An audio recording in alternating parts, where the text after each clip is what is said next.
सुप्रभातम मित्रों। अब इसके आगे की स्लाइड का हम जो है यहाँ पे अध्ययन करेंगे आगे के पाठ में। तो इसके पहले हमने जो है गजाधर नाम के कवि को पढ़ा था। अब इसके बाद हम पढ़ेंगे किसको? कालांतक नाम के कवि को। तो कालांतक नाम के कवि को हम क्या पढ़ेंगे? अरे वैद्यास्तु सर्वत्र परंतु नाते मादृशाः कुशलाः जनसंख्या निवारणे ममापि काव्यम इदम शृण्वन्तु भवन्तः। अब ये क्या कहता है कि वैद्य तो संसार में बहुत हैं, परंतु मेरे समान कोई कुशल वैद्य जो है संसार में नहीं है। क्यों? क्योंकि जनसंख्या निवारण के लिए आप मेरा काव्य सुने कि जनसंख्या का निवारण किस प्रकार से हो सकता है। पॉपुलेशन वैद्या तु वैद्यास्तु, वैद्यास्तु शब्द किस प्रकार से बना? तो बोले वैद्या तु वैद्यास्तु कालांतकः एकः वैद्य अस्ति। आप देख सकते हैं कालांतकः एकः वैद्य अस्ति, बोले कालांतक नाम का एक ही वैद्य है। स्वस्य प्रशंसा करोति, वह स्वयं की प्रशंसा जो कि कर रहा है, ऐसा वैद्य एक ही है इन चारों में जो स्वस्य प्रशंसा करोति। के सर्वत्र सन्ति, वैद्या सर्वत्र सन्ति, सभी जगह कौन विद्यमान है? तो बोले वैद्य बहुत हैं। बोले कालांतकः वैद्यानां विषये किं वदति। अब मान लीजिए प्रश्न आपके पास है कि कालांतक नाम का जो वैद्य है वह अपने विषय में क्या कह रहा है?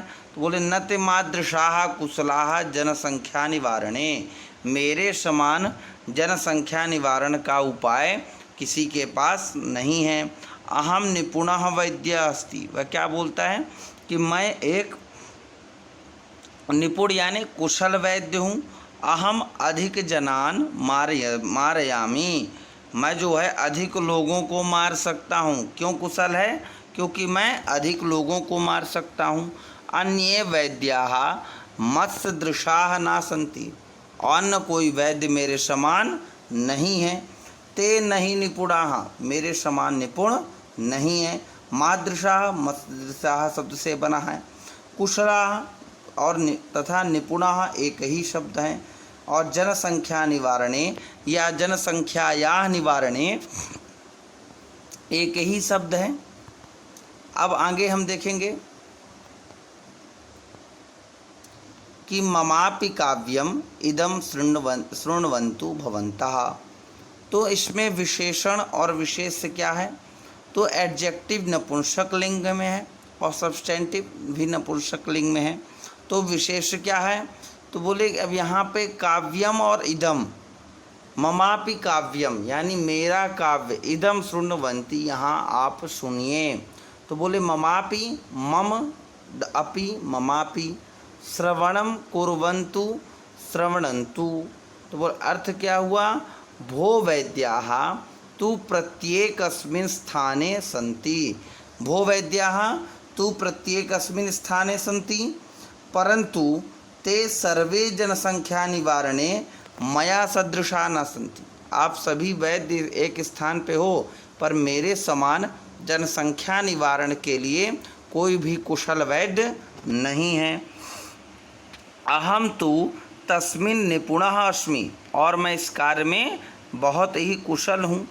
अहम तो जनान मारयामी, मैं लोगों को मारने का कार्य करता हूँ। जनसंख्या न्यूनीकरोमि, यानी कि जनसंख्या को कम करने का कार्य भी करता हूँ। तेषां सर्वेषां एतादृशं सामर्थ्यम नास्ति, और यह सामर्थ्य किसी के पास नहीं है।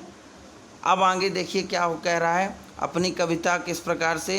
तो चिताम प्रज्वलिताम दृष्ट्वा, चिता जिस प्रकार से यहाँ पे जल रही है और वह चिता को जलते हुए देख करके सोचता है।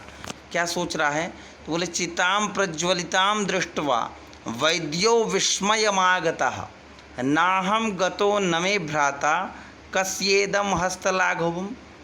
चिता को प्रज्वलित होता देख करके वैद्य जो है सोच में पड़ जाता है। सोचता है कि ना हम गतो न मे भ्राता, ना यह किसी मेरे भाई के पास गया ना ही मेरे पास आया।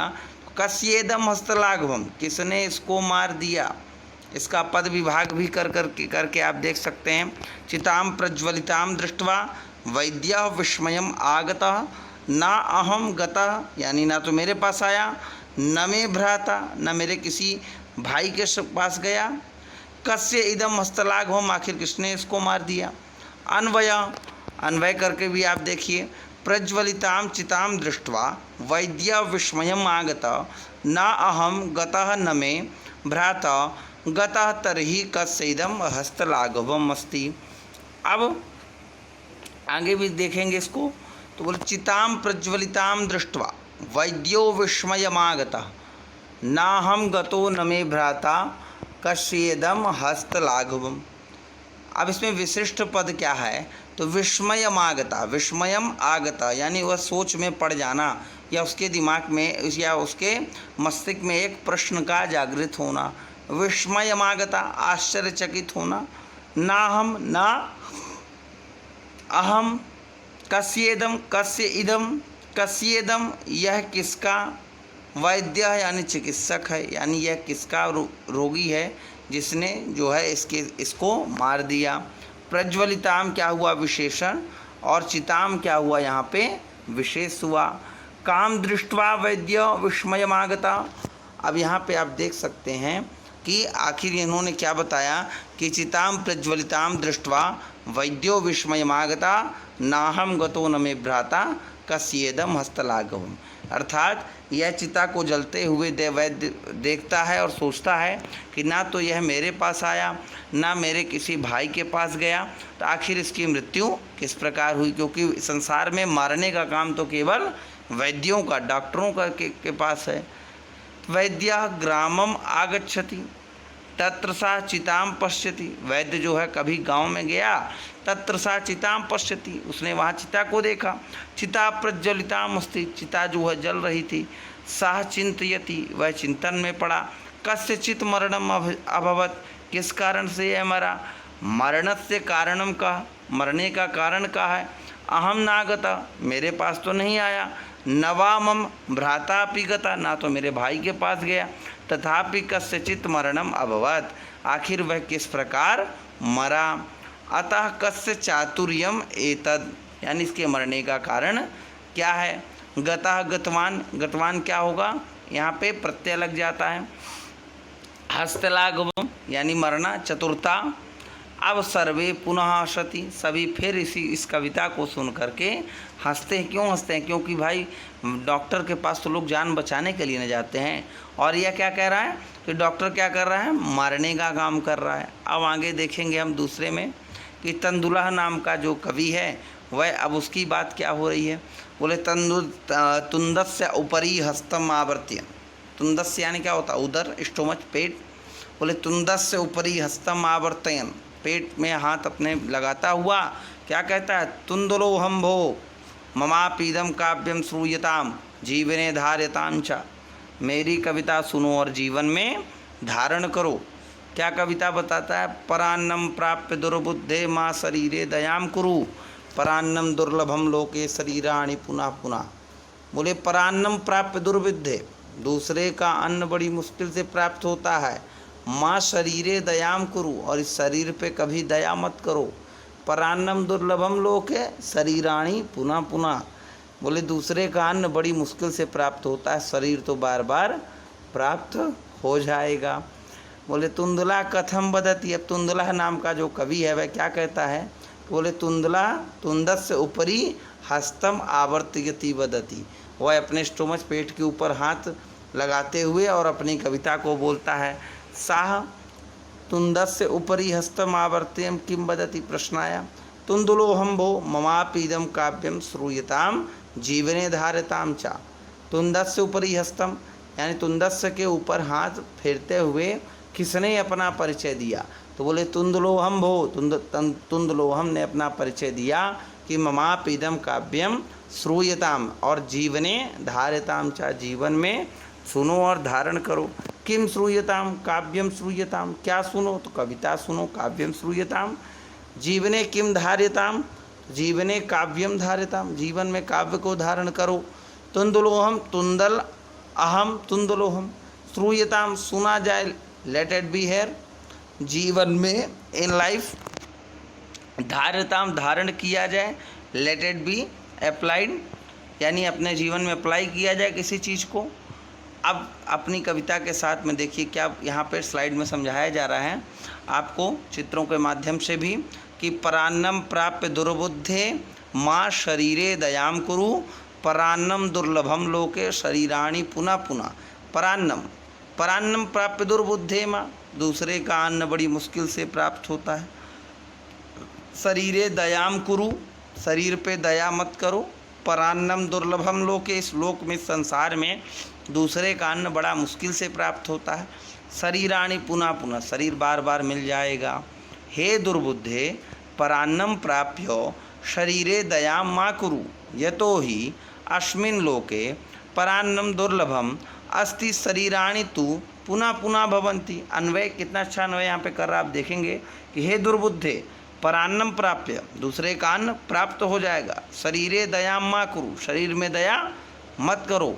यतो ही अस्मिन्, यदि लोके परान्नम दुर्लभम अस्ति, इस लोक में अगर दूसरे का अन्न मुश्किल से प्राप्त होता है तो शरीराणि पुनः पुनः भवन्ति, शरीर बार बार मिल जाएगा। फिर आप देख सकते हैं दुर्बुद्धि यानी क्या होता है, मूर्ख लोग। तो मूर्ख हो, दुर्बुद्धे संबोधन पद में संबोधन कर रहा है, हे मूर्ख आदमी, इस शरीर में क्यों दया करते हो, दूसरे का अन्न मिल रहा है एकदम लो यहाँ तक, है ना। अब और जो है शरीर तो बार बार प्राप्त होगा। परान्नम अन्येषाम अन्नम, दूसरे का अन्न, अदर्स फूड। प्राप्य प्राप्तिम कृत्वा हैविंग अटेंडेंट। माँ यानी मत करो, डोंट। अव्ययानी भो चा माँ पुनः पुनः इत्यादि शब्द जो है अव्यय सूचक शब्द हैं। तुंदुलो भोजन प्रिय अस्ति, तंदुल नाम का जो कवि वह कैसा कवि है, भोजन प्रिय कवि। सा केवलम भोजन विषय चिंतयति, वह केवल भोजन के विषय में ही चिंतन करता है। आरोग्य विषय ना चिंतयति, और आरोग्य के विषय में वह बिल्कुल भी चिंता नहीं करता है। यहाँ पे भी देख सकते हैं क्या कह रहा है, हे मूर्ख, यदा अन्येषाम अन्नम प्राप्त होती तदा शरीरस्य आरोग्यम विषय चिंता मा करोति। बोल क्या कह रहा है कि मूर्ख हो, यदि अन्येषाम अन्नम प्राप्त होती, दूसरे का अन्न जो है प्राप्त होता रहता तो शरीर के आरोग्य के विषय में चिंता क्यों करें। अस्मिन् लोके अन्येषाम भोजनम कष्टेन लभ्यते, चिंतन किसका किया जाता है, जो बड़ी मुश्किल से कठिनता से प्राप्त हो।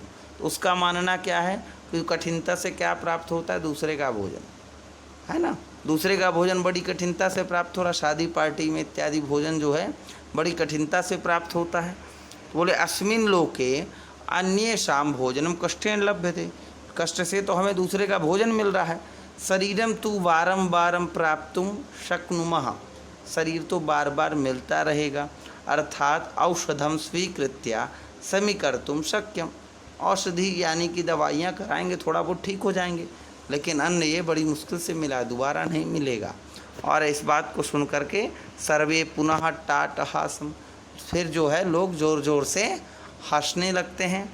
अब इसके आगे अंतिम कवि जो है 4 वाक्य वह क्या कहता है, आम आम शरीरस्य पोषणम सर्वथा उचितमेव, यदि धनम नास्ति तदा ऋणम कृत्वापि पौष्टिक पदार्था एव भोक्तव्या। अच्छी बात बोल रहा है, बोले बात तो सही है, पर शरीरस्य पोषणम सर्वथा उचितमेव, शरीर का पोषण करना सर्वथा उचित है। यदि धनम नास्ति, यदि धन नहीं होगा, तदा ऋणम कृत्वापि, तो फिर कोई आपको ऋण भी नहीं देगा, ऋण करना पड़ेगा। और पौष्टिक पदार्था एव भोक्तव्य, और ऋण करके ही आपको अपने शरीर के लिए पौष्टिक पदार्थों का भोग करना पड़ेगा। आम यानी क्या होता है, यस, हाँ हाँ। अब बोले कस्य पोषणम सर्वथा उचितमेव, अगर प्रश्न आया कि किसका पोषण करना सर्वथा उचित है, तो शरीरस्य पोषणम सर्वथा उचितमेव, शरीर का पोषण करना सर्वथा उचित है। उचितम योग्यम पोषणम संवर्धनम, यदि धनम नास्ति तदा कथम भोजनम करणीयम, यदि धन नहीं होगा तब भोजन कैसे करोगे। तो बोले यदि धनम नास्ति तरही ऋणम कृत्वापि भोजनम करणीयम, यदि धन नहीं है तो ऋण करके यानी कर्ज ले करके आप भोजन करो। ऋण का अर्थ समझ में आ रहा होगा, उधार मांगना।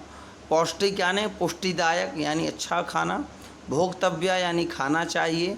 पौष्टिक पदार्थ यानी अत्युत्तम भोजनम, जो उत्तम में भी उत्तम भोजन हो, बढ़िया जो है काजू बादाम इत्यादि पौष्टिक भोजन खाने की बात कर रहा है।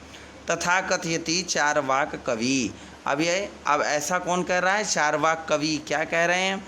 बोले यावत जीवेत सुखम जीवेत ऋणम कृत्वा घृतम पिबेत। पद विभाजन करेंगे उसी तरह से, यावत जीवेत सुखम जीवेत ऋणम कृत्वा घृतम पिबेत। अन्वय करके देखें, यावत जीवेत तावत सुखम जीवेत ऋणम कृत्वा घृतम पिबेत। यावत जीवेत जब तक जियो, सुखम जीवेत सुखी से जियो, ऋणम कृत्वा ऋण करके, घृतम पिबेत घी पियो, घी पीने का तात्पर्य अच्छा भोजन करो। तथा कथयति चारवाक कवि। और ऐसी बात कौन कहता है? चारवाक कवि कह रहे हैं। क्या कह रहे हैं? यावत जीवेत सुखम जीवेत ऋणम कृत्वा घृतम पिबेत। यावत यानी जब तक, जीवेत यानी विधिलिंग लकार प्रथम पुरुष एक वचन में बना है, यानी जब तक जियो। फिर जीवनम करणीयम, घृतम यानी घी, ऑयल, पिबेत यानी पानम करणीयम यानी पीना, घृतम पिबेत स्वादिष्टम भोजनम करणीयम, घी पीने का तात्पर्य स्वादिष्ट भोजन करिए। तात्पर्य क्या है इसका? कि यह कोपि यदा पर्यंतम जीवनम यापयेत तावत पर्यंतम सुखेन यापेत। जब तक जीवन जीना है, जब तक जीवन है तब तक क्या करना है? सुखी से जीवन यापन करना है। जीवनस्य कृते लज्जाम विना ऋणम स्वीकरणीयम। जीवन में लज्जा को त्याग करके ऋण को स्वीकार करो। कोई शर्म हया नहीं, बिल्कुल जो है कर्ज मांगने में कोई दिक्कत नहीं। तेन ऋणेन घृतस्य पाने अपि लज्जा न करणीयम। ऋण ले करके और अच्छा पौष्टिक पदार्थ खाने में कोई शर्म हया नहीं करनी चाहिए। फिर आगे, श्रोतारा तरही ऋणस्य प्रत्यर्पणम कथम। अब श्रोतागण पूछते हैं इसकी कविता को सुन करके, श्रोत्रजनाः, कि ठीक है ऋण तो ले लेंगे, पर तरही ऋणस्य प्रत्यर्पणम कथम, ऋण को, उस कर्ज को लौटाएंगे कैसे? तो क्या बोलता है चारवाक कवि? श्रूयताम मम अवशिष्टम काव्यम। मेरी अभी कविता समाप्त नहीं हुई भाई, आगे भी सुनो। तो बोले घृतम पीत्वा श्रमम कृत्वा ऋणम प्रत्यर्पयेत जनाः। घी पिए, खूब अच्छा पौष्टिक भोजन किए, श्रमम कृत्वा, श्रम यानी मेहनत करो, ऋणम प्रत्यर्पयेत तजा, श्रम करोगे धन मिलेगा, और धन से क्या करोगे? ऋणम प्रत्यर्पयेत जनाः, जिससे पैसा लिए थे उसे वापस लौटा दोगे। चारवाकः किं वदति? श्रूयताम मम अवशिष्टम काव्यम। अवशिष्टम का अर्थ क्या होता है? बचा हुआ, रिमेनिंग, जो बची हुई पंक्ति, उसने उसमें सारी बात को समझाया। कोपि जनाः पृच्छन्ति जना कथम ऋणस्य प्रत्यर्पणम कुर्यात्, ऋण को लौटाएंगे कैसे? तो बोले घृतम पीत्वा श्रमम कृत्वा ऋणम प्रत्यर्पयेत जनाः। भाई कर्ज लिए, घी पिए, अर्थात अच्छा पौष्टिक पदार्थ खाए, अब जो है मस्त हो गए, अब क्या करो? मेहनत करो। श्रमम कृत्वा ऋणम प्रत्यर्पयेत जनाः, श्रम करो, मेहनत करने के बाद उस ऋण को वापस लौटाओ। अर्थात प्रथमम घृतम पिबतु, पहले अच्छा पौष्टिक आहार खाओ, पौष्टिकम आहारम खादतु तदा शक्ति भवति, शक्तिमान हो जाओगे।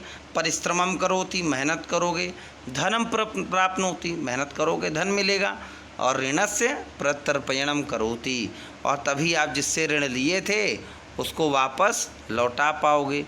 चारवाक श्रूयताम मम अवशिष्टम काव्यम घृतम पीत्वा श्रमम कृत्वा ऋणम प्रत्यर्पयेत जनाः। समझ में आई होगी बात। द्वितीया विभक्ति में बना है ये श्रमम शब्द जो है। पीत्वा यानी होता है पीकर, हैविंग ड्रंक, कृत्वा करके, परिश्रम यानी एफोर्ट। अब आगे आप देखेंगे कि काव्य पाठ श्रवणेन उत्प्रेरितः, इस काव्य के पाठ को सुन करके एक बालक बहुत उत्प्रेरित हुआ, तो खूब खुश हुआ, और बोलता है एकः बालकोपि आशु कविताम रचयन्ति। छोटी सी, आशु यानी छोटा, छोटी सी कविता मेरी रची हुई है, उसे आप जो है सुने। हास्यपूर्वकम च श्रावयति काव्य पाठ श्रवणेन, काव्य पाठम श्रुत्वा उत्प्रेरिता यानी प्रेरित होना, इंस्पर्ड। आशु कविताम यानी एक्सटेम्पर पोयम, छोटी सी पोयम है, झटित पोयम है। क्रियापदद्वयम रचयति श्रावयति, रचयति यानी रचनाम करोति, मैंने अभी भी रचना की सुनिए। श्रावयति वदति, बालकः किम रचयति, आशु कविताम रचयति, बोले बालक ने क्या रचना की, आशु कविता, छोटी सी कविता रची। कथम कविताम श्राव्यति, बोले हास्यपूर्वकम कविताम श्राव्यति, किस प्रकार कविता सुने, हंसते हुए कविता सुने, हास्यपूर्वक विथ स्माइल, स्माइल करते हुए जो है इस कविता को सुने। श्रूयताम श्रूयताम भो, सुनो सुनो सुनो। ममापि काव्यम, मेरा भी काव्य सुनो। गजाधरम कविम चैव तंदुलम भोज्यलोलुपम कालांतकम तथा वैद्यम चारवाकम च नमाम्यम। उसने अपनी कविता में क्या किया, सभी कवियों को प्रणाम किया, नमस्कार किया। कैसे, गजाधरम कविम चैव, गजाधर नाम के कवि जो महान कवि हैं। तंदुलम भोज्यलोलुपम, जो भोजन के लिए ललाहित तंदुल नाम के कवि हैं। कालांतकम तथा वैद्यम, कालांतक नाम के जो वैद्य हैं, और चारवाक नाम के जो वैद्य हैं, उन सभी वैद्यों को मेरा सत सत नमस्कार प्रणाम। पद विभागम गजाधरम कविम च एव तंदुलम भोज्यलोलुमम कालांतकम तथा वैद्यम चारवाकम च नमामि अहम। अन्वय भी करके आप देखेंगे इसको। अहम कविम गजाधरम भोज्यलोलुपम तंदुलम चैव कालांतकम वैद्यम तथा चारवाकम च नमामि, यानी मैं इन सभी कवियों को नमस्कार करता हूँ जो गजाधर नाम के कवि हैं, या भोजन के लिए ललाहित तंदुर नाम के कवि हैं, कालांतक वैद्य तथा चारवाक नाम के कवि हैं। इन सभी को मेरा जो है नमस्कार है। अब जो है आगे क्या कह रहा है, बालकः, बालक की बात आप समझे। अहम नमामि, अहम कम नमामि, अहम गजाधरम नमामि। नमामि यानी क्या होता है, नमस्कार करना। कीदृशम गजाधरम नमामि, कविम गजाधरम नमामि। फिर लोलुपः यानी अति इच्छुक होना। कीदृशम तंदुला नमामि, तो भोज्य लोलुपम तंदुलम नमामि, भोजन के लिए ललाहित जो हैं उन्हें प्रणाम है। बालकः अन्यम कम कम नमस्करोति, लास्ट में किसको किसको वह नमस्कार करता है, तो कालांतक वैद्य और चारवाक वैद्य को जो है नमस्कार करता है। श्रूयताम श्रूयताम भो ममापि काव्यम गजाधरम कविम चैवा तंदुलम भोज्यलोलुपम कालांतकम तथा वैद्यम चारवाकम च नमाम्यहम। तात्पर्य, बालकः कविम गजाधरम भोजनस्य अति इच्छुकम तंदुलम, भोजन के लिए अति इच्छुक तंदुल नाम का जो कवि है। कालांतकम वैद्यम, कालांतक नाम का जो वैद्य है, तथा दार्शनिकम चारवाकम नमस्कृति, चारवाक नाम के दार्शनिक जो कवि हैं उनको वह नमस्कार करता है। काव्यम श्रावयित्वा हा हा हा हा इति कृत्वा हसति, सभी हंसते हैं। अन्ये चापि हसन्ति सर्वे गृहं गच्छति, और सभी हंसते हुए अपने अपने घर की ओर जाते हैं। काव्यम श्रावयित्वा का हसति, तो काव्यम श्रावयित्वा बालका हसति, काव्यों को सुनकर के किसने हंसा, तो बालक हंसे। श्रावयित्वा का अर्थ क्या होता है, सुनाकर। अन्ये किम कुर्वन्ति, अन्ये अपि हसन्ति। तदनंतरम सर्वे किम कुर्वन्ति, लास्ट में सब कहाँ गए, तो सर्वे गृहं गच्छति। पाठे आगतानि अव्ययानि सन्ति, पाठ में कौन कौन से अव्यय आए इसको जरूर ध्यान देंगे। अद्यो, अधः, अन्तः, अपि, अलम, उच्चैः, उपरि, एकदा, एव, कदा, कदापि, किन्तु, कुत्र, चा, तथैव, यावत्, तु, न, नीचैः, परम, पुनः, बहिः, भो, मा, सदा, सर्वत्र। इतने प्रकार के जो है इस पाठ में अव्ययों का प्रयोग किया गया। विशेषण विशेष से कौन कौन से प्रयोग हुए, तो सर्वेभ्य अरसिकेभ्य, ये क्या है, विशेषण विशेष से हैं। अवशिष्टम काव्यम, आधुनिकम वैद्यम इत्यादि ये विशेषण विशेष जो इस पाठ में प्रयोग हुए। इस प्रकार से इस पाठ में आपने 3 चीज़ें पढ़ी। सबसे पहले पाठ को जाना, पाठ विवरण जाना, लास्ट में अव्ययों को जाना, इत्यादि सभी चीज़ों को आपने समझा। अंतिम आप देखेंगे अब। धन्यवाद।